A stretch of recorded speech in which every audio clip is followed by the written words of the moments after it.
Hey guys, happy Thursday. I hope you're having an amazing day so far. Today I thought it would be really fun to do a Q&A session. I asked for questions to be sent in last week and so many of you guys asked such great questions on YouTube, Snapchat, and Instagram, so I'm gonna get right on into it. Okay, first question was by Danny Johansson and also Henry on Snapchat. It's very similar, but you guys asked me, when did you learn to cook and how do you get inspired or get ideas for cooking? That's a great question. I actually learned to cook when I was at a very young age. My grandma was a great cook. She was 80 something when she came over to the United States to live with us, and every Saturday I think 5 or 6 years old. Every Saturday we would spend watching PBS together, and I would watch Martin Yankan cook, Jacques Pepin cooking with Claudine, and we always kind of made fun of Claudine because she was such like a clumsy cook in the kitchen, but it was so fun to watch. And then after watching those TV series, she would then start preparing for dinner that evening, and every Saturday was like a feast in our family because that's kind of the day that we tend to eat a little bit more special Vietnamese meals. On the weekdays we would always eat like rice with soup and some kind of meat dish and vegetables. It was always very well balanced, so we would call it cơm, gan, thịt, and how do you say vegetables? Rau. Those were the 4 categories that we had to make every single night for a well-balanced meal at home. But on Saturdays, she would make special Vietnamese or like French-inspired dishes like duck l'orange, boeuf bourguignon with her own spin on it. My grandma was an amazing cook. I spent so much time with her at home, and being at such a young age, I really absorbed all that knowledge and learned all her tips and tricks. So I would always just help her and be her little sous chef in the kitchen. Most of the time she made me wash the herbs. I didn't really get to cut things, but if she needed like shredded stuff, easy stuff for kids to do, I would be her main man or girl. How do I get my ideas for cooking and how do I get inspired? I really enjoy eating out. For my husband and I, we try to go out during weekends just to get ideas, learn about new food trends. So when I see a chef doing a unique spin on recipes, I try to go home and emulate it and put my own perspective into it. So for example, recently I went to this place called Koja Kitchen. They made this pulled pork curry rice bowl, and I thought, whoa, I've never had that before. Pulled pork curry. That's kind of like a fun fusion-y dish. So I went home and I developed my own recipe. Since I don't know really what they put in there, I tried to adapt my own style into it. So I made pork butt and I cooked it with some of the essential curry ingredients like coconut milk, curry powder, turmeric, ginger, garlic.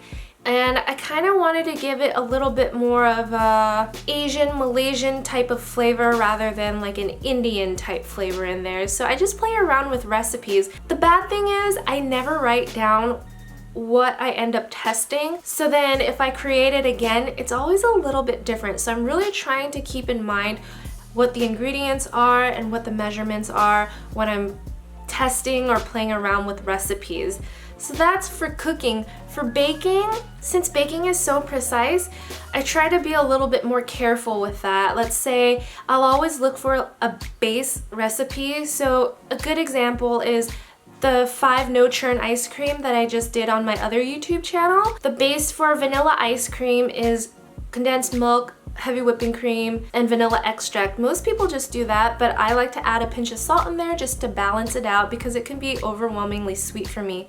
And then for the mix-ins, I really had to do trial and error with those. So if you guys watch my last ice cream fail vlog about the behind the scenes, you'll see that I really had a lot of trouble. Even though I've tested it once, things don't always turn out the same because techniques really matter. Like the strawberry ice cream, I didn't puree it enough, and so it ended up icy instead of like creamy infused strawberry ice cream. Really, I just use my imagination, my weird little brain comes up with crazy recipes in there, and I just try to test it and see if it works. I think that's the best way to learn too, and have your own unique spins on recipes to really make it your own.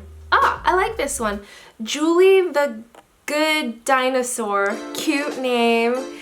She asked, I would like to know where the name Honeysuckle came from. That was a super duper duper long process for my husband and I. We, at the time, were only dating, and it was like not even a year since we started dating when we wanted to build our own company.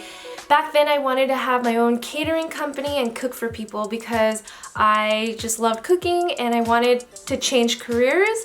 I didn't want to do finance anymore, so I tried to find a different path for myself. And so we tried to think of the name for a company. And we went through so many different variations of it, and finally I was using the Bath & Body Works soap that's Honeysuckle, and I'm like, hey, I kind of like that name. And I went back to him, I'm like, what do you think of this name?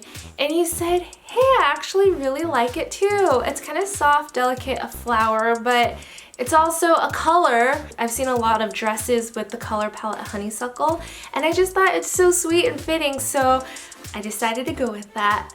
And then Honeysuckle Catering, the channel, was a product of me wanting to do a catering company. It wasn't necessarily that I created Honeysuckle Catering for YouTube. I was kind of stuck with the name. If I can go back, I would have just did Honeysuckle, or, you know, actually, Wild Honeysuckle is like the perfect name because it's broad, it kind of encompasses everything that I want to do, and it gives me a broad range. Honeysuckle Catering is so limiting to just food that I didn't really feel like I can expand into like a lifestyle content. So that is also the product of this vlog, where I wanted to just have more fun with it. So it was kind of a long process and kind of all a roundabout way, but I hope that explained a little bit more. Jordan Sierra Williamson asks, number 1, what's your favorite meal or food to cook? And number 2, what made you start your YouTube channel? I'll start with what made you start your YouTube channel first, because I just talked about YouTube a little bit. So in 2009, my husband and I, we were at some food festival, like, you know, those art and wine festivals, but this one had cooking demos. And I was so inspired by it, and at the time I was miserable at my job. I hated going there, I just didn't want to go there, and I needed a creative outlet. And so my husband, he also had just started getting into videography and film, so we decided, hey, why don't we film a cooking show? Giada De Laurentiis has always been one of my idols. I loved watching her on Food Network, and so I thought it would be really fun to kind of copy her. And if you guys ever watched my first ever video on YouTube, it's just sad and pathetic. I'm laughing the whole time. I didn't measure anything out. It just looked like a mess. It's fun to look back on how far I've grown from that point until now. That was how we started our YouTube channel.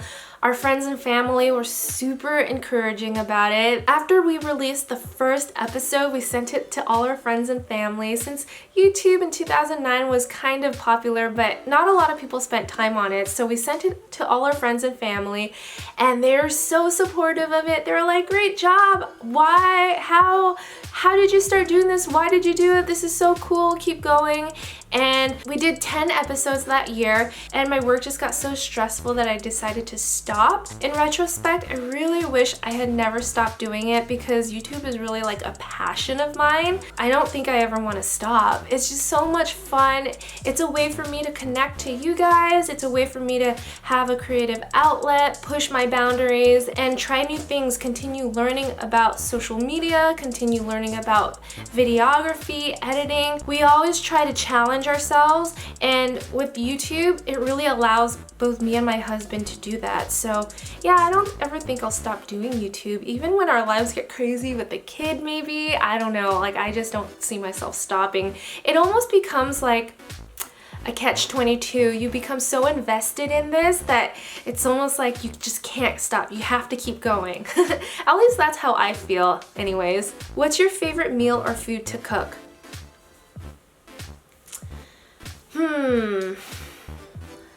It really varies week by week. I cook based on my mood. If I am craving something healthy or even Asian, I'll always default to Vietnamese food, because I love Vietnamese food, and I like trying out things that I've never made before. Since my grandma passed and my dad passed, like I never got their recipes, which I totally regret not writing them down when I used to cook with them.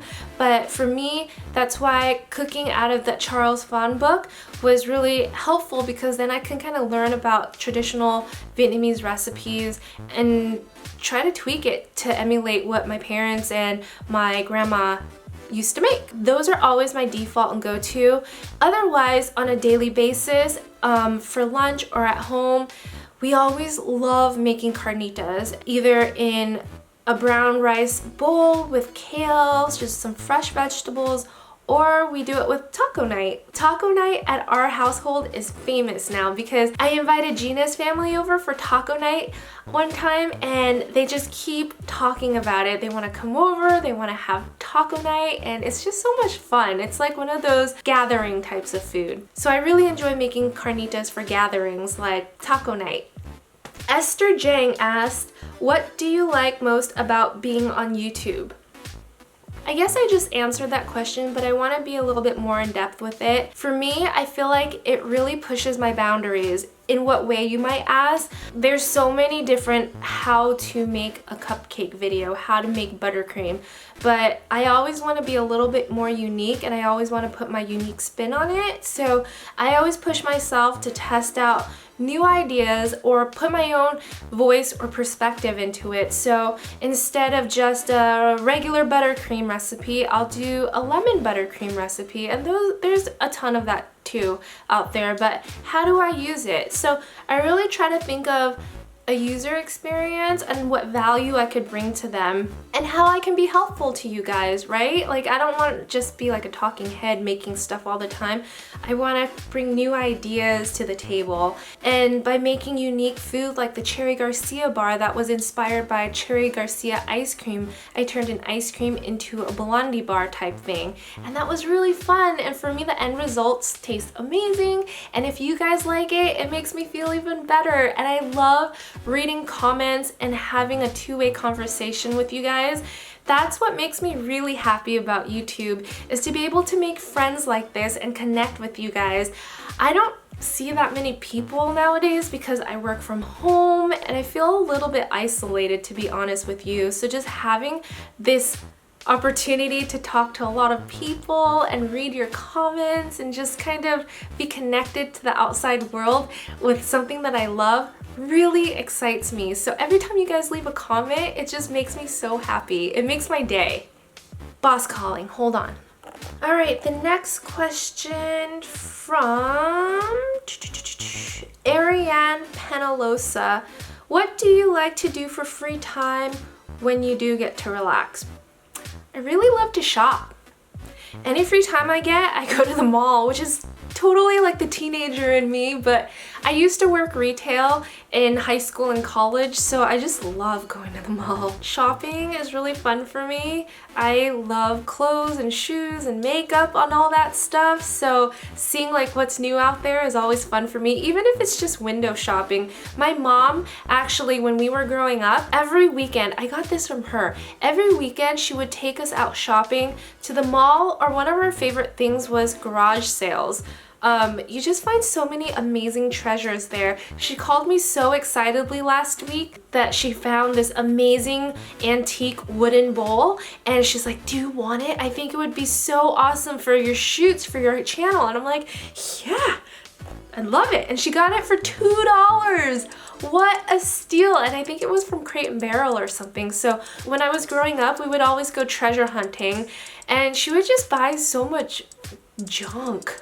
I almost feel like they're hoarding after a while, but for me, I don't really get the opportunity to do that now because I don't have time and I don't live anywhere near where they have garage sales like that. So I really enjoy going to the mall. Yeah, outdoor malls are my favorite, so if there's one nearby, I will probably go there. I also really love just seeing my friends. Again, I work a lot, so I don't always have time to see them, but any chance we have for either lunch or even for happy hour. I'll meet up with my friends. A lot of them are camera shy and they don't ever let me film, so that's why you've never seen a lot of them.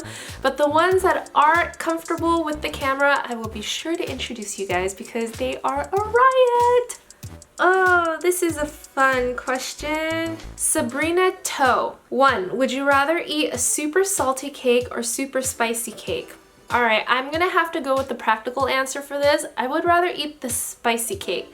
Reason being is that eating a salty cake just makes me feel really dehydrated and yucky, and eating salt raises your blood pressure and it's actually not very good for you. So I like savory things, but I just don't like super salty things. I end up not eating it if it's super salty. So I would rather have a spicy cake. And you know what? That reminds me of tteokbokki, the Korean rice cake with the super spicy red sauce. Oh, so good, so good, so good. So that's what I would eat. Last question. I know I'm going on for a while, guys, and bear with me. Thank you so much.